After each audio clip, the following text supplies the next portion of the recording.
তাদের মুখোশ খুলে দিয়ে এদেশের সেকুলারদের থেকে বিরোধ হয়ে আমাদেরকে স্বতন্ত্রভাবে ইসলামী রাজনীতি করতে হবে, এই আশাবাদ এবং প্রত্যাশা আমি ব্যক্ত করছি। আশা করি আমার সাথে আপনারা সকলে একমত হবেন। সর্বশেষ সরকারকে বলতে চাই, স্বরাষ্ট্রমন্ত্রীকে বলতে চাই, আইনুল হক কাসিমকে মুক্তি দিতে হবে, আতাউর রহমান বিক্রমপুরীকে মুক্তি দিতে হবে। প্রথম আলো এবং দৌড় ইসলাম সাথে যে সমস্ত নিরীহ ইসলামপন্থী এবং আলেমদেরকে গ্রেফতার করেছিলেন ইউনূস সরকার, অনতি বিলম্বে তাদের সকলের মুক্তি নিশ্চিত করতে হবে এই প্রত্যাশা ব্যক্ত করছি। ওয়া আখিরু দাওয়ানা আলহামদুলিল্লাহি রাব্বিল আলামিন। বর্তমান সরকার, বর্তমানে বিএনপি সরকার, এই বিএনপি সরকারের গুম অধ্যাদেশকে বাতিল করার পায়তারা করেছে। এই বাংলার মুসলিম জনগণ কোনভাবেই সেই গুম অধ্যাদেশ বাতিল করা মানে না, মানে না, মানবে না।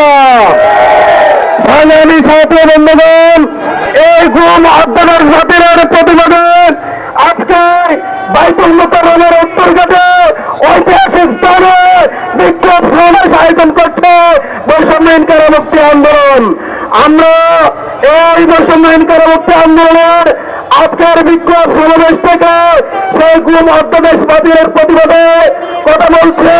একই সাথে মাসুমা আলম, মৌলানা আতাউর রহমান বিক্রমপুরীর মুক্তির দাবিতে, মৌলানা আইনুল হক কাসিমের মুক্তির দাবিতে এবং অন্যান্য মাসুমা আলমদের মুক্তির দাবিতে আমরা বিক্ষোভ সমাবেশ করছি।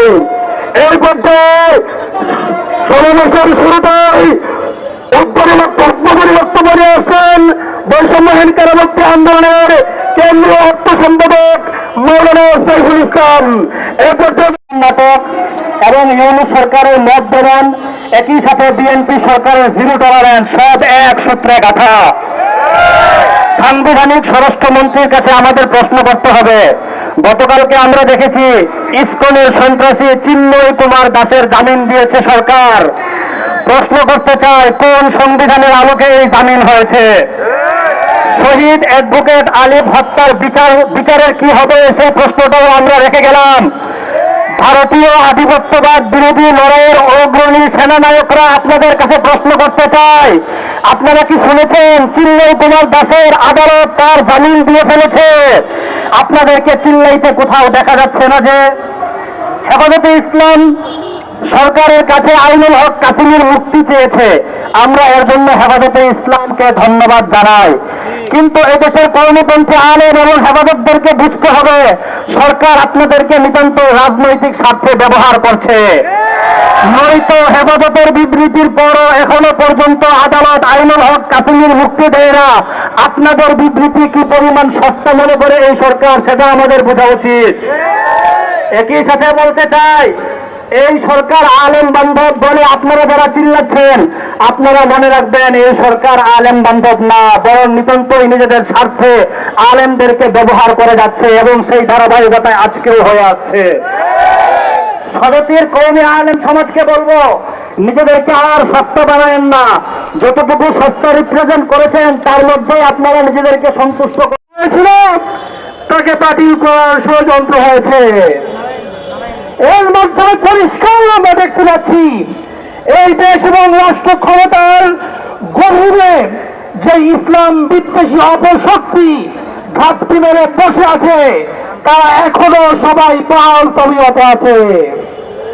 এই দেশ এবং সরকারের, এই রাষ্ট্রের রন্ধ্রে ইসলাম বিদ্বেষী অপশক্তি যারা বিগত 17 বছর সেই ফ্যাসিবাদের শাসন আমলে ইসলামী শক্তিকে নির্মূল করার জন্য গুম, খুন, গফর, মামলা, নির্যাতনের মাধ্যমে একের পর এক জঙ্গি ন্যারেটিভ তৈরির মাধ্যমে এই দেশের আপামার জনসাধারণের বিরুদ্ধে তারা যে যুদ্ধ ঘোষণা করেছিল, সময়ের পরিক্রমায় ওই সকল আইনি দালালগুলো আজকে বিএনপির দালালি শুরু করেছে। রাষ্ট্র সরকার পরিবর্তন হয়, দল ক্ষমতার বদল হয়, কিন্তু আমলা এবং সচিব, সেই সচিবের আড়ালে যেই সকল বিনদেশী মুশরিকদের প্রেতাত্মা এবং ফ্যাসিবাদের দলালগুলো বসেছিল, তারা এখনো বহাল তবিয়তে আছে।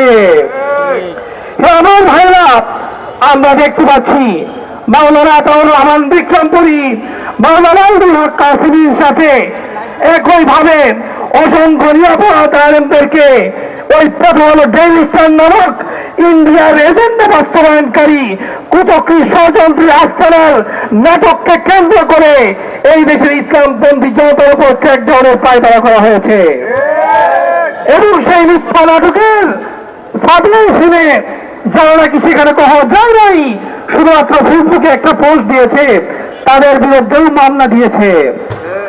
আজকের এই সমাবেশ থেকে আমরা পরিষ্কার বলে দিতে চাই, এই সকল মিথ্যা নাটক এই দেশের জনগণ প্রত্যাখ্যান করেছে। অবিলম্বে মাওলানা আতাউর রহমান বিক্রমপুরী, মাওলানা ইনুল হক কাসেমী সহ সকল নিরপরাধ আলেম ওলামা এবং ইসলামী জনতাকে মুক্তি দিতে হবে। আমি বর্তমান সরকারের কাছে পরিষ্কার ভাবে বলতে চাই, আপনারা ওই সকল ফ্যাসিবাদের প্রেতাত্মাদেরকে আশকারা দিবেন না। আপনাদের মাথায় উঠে তারা সেই যদি আবারও সেই ফ্যাসিবাদের মতো ইসলামিক জনতাকে দমন করার চেষ্টা করে, তাহলে এই দায়ভার কিন্তু আপনাদেরকেই নিতে হবে। সুতরাং আমি পরিষ্কার বলে দিচ্ছি, আজকের এই সমাবেশ থেকে আমরা দাবি জানাচ্ছি, অনতিবিলম্বে সকল মজলুমদেরকে মুক্তি দিতে হবে এবং যারা গুম খুনের সাথে জড়িত ছিল তাদের শাস্তির ব্যাপারে সর্বোচ্চ জোর দিয়ে সেই গুম ও সেই অর্থদেশকে পুনর্বহাল করতে হবে।